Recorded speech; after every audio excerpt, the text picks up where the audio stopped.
تتعب عشان تعيش. كلام مظبوط يا معلم. ها؟ كلام مظبوط. الايام الغاليه دي لازم كل يجي يشتغل، ما حدش يستنى حاجه. شوف احنا واقفين في الدخان والنار اهو العذاب، ما حدش بينفع حد الايام دي. عايزينك تشرح كده يا معلم فاروق، انت بتعمل ايه كده؟ انا بعمل اشرح لنا.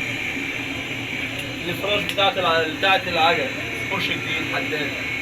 طب امسك كده الفرش واشرح لنا، شوف انت هتعمل ايه بالظبط فرش كده. ده اه اشرح لنا بقى. بعمل لي فيلم جديد زي ده كده واقوم الفرمات دي كلها بعملها يدي وبعمله حدادي عادي يعني. عايز تعمل عجله حدادي اعملها لك. برضه عجله كامله.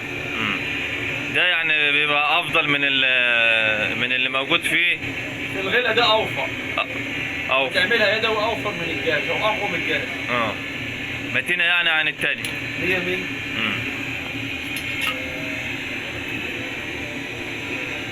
زي ما انتم شايفين حضراتكم اهوت الفرش اهو. ده الفرش بتاع الدراجه الهوائيه مقاس 26، وبيعمل كل فرش حسب المقاس المطلوب منه. زي ما انتم شايفين اهوت مدخله على النار. ده النار اهي حضراتكم.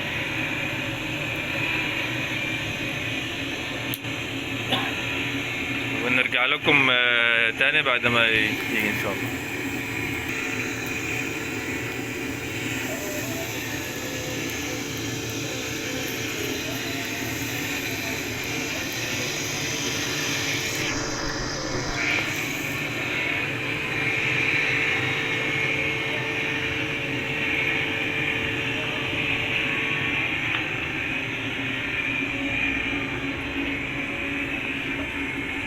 صلوا على النبي الاول.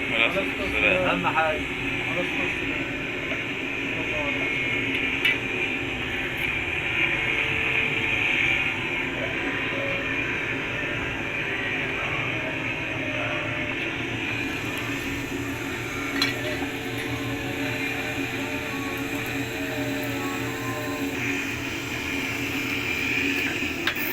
استنى يا استاذ فاروق لو سمحت.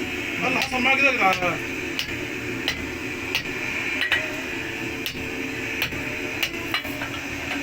ده معاك جنيه عشوائي.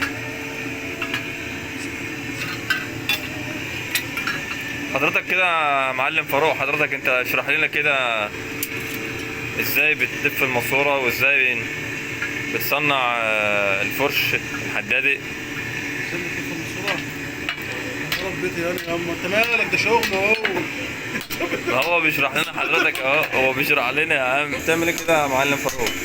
بنلف الفرش. يعني فرش يدوي. فرش يدوي وحداد. حداد.